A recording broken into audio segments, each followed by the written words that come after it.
भारत में तो हमारे प्रधानमंत्री सवालों से बच जाते हैं, लेकिन इंटरनेशनली नॉर्वे में जब एक पत्रकार ने उनसे सवाल पूछने की कोशिश की, Prime Minister Modi, why don't you take some questions from the freest press in the world? और जब प्रेस कॉन्फ्रेंस में उस रिपोर्टर ने पूछने की कोशिश की कि क्यों नॉर्वे भारत पर ट्रस्ट करे, और भारत में हो रहे ह्यूमन राइट्स वायलेशन पर उसने सवाल किया, Why should we trust you? Can you promise that you will try to stop the human rights violations that goes on in your country? और इसके जवाब में जो हमारे डिप्लोमेट ने आंसर किया, ये सुनकर आप सोच में पड़ जाएंगे। That we are a civilizational country of 5,000 years old.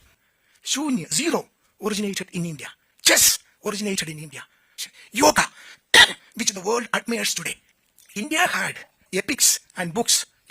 India is the largest democracy in the world. उन्होंने ह्यूमन राइट्स वायलेशन की बात छोड़कर बताना शुरू किया कि इंडिया 5000 साल पुरानी सभ्यता है, जीरो का आविष्कार हमने किया है, हमारे पास पुराने एपिक्स बुक्स हैं, हम लार्जेस्ट डेमोक्रेसी है, पूरा का पूरा कॉन्स्टिट्यूशन का प्रियम्बल उन्होंने रटवा दिया। Guarantees today. The preamble of the Constitution, as you know, we the people of India have been solemnly resolved to constitute India into a sovereign, socialist, secular, democratic republic and give to its people what? Justice, social, economic and political, liberty of thought, expression, belief, faith and worship, equality of status, equality of opportunity, integrity, dignity of the individual. This is what my constitution guarantees, and this is guaranteed through fundamental principles, fundamental rights, fundamental duties.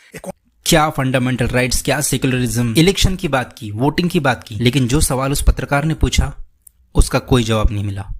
Again, a freedom struggle led by Mahatma Gandhi, peaceful way, peaceful, non-violent. That is why the United Nations celebrate his birthday, October 2nd, and international known of Vasudhaiva Kutumbakam. What is Vasudhaiva Kutumbakam? The scale of India. People have no understanding. They read, one or two news reports published by some godforsaken, ignorant NGOs, and then come and ask questions. Don't worry about it. यकीन नहीं होता ये लोग internationally India को represent करते हैं। Norway world freedom index में पहले नंबर पे है और हमारा इंडिया 157वें नंबर पे।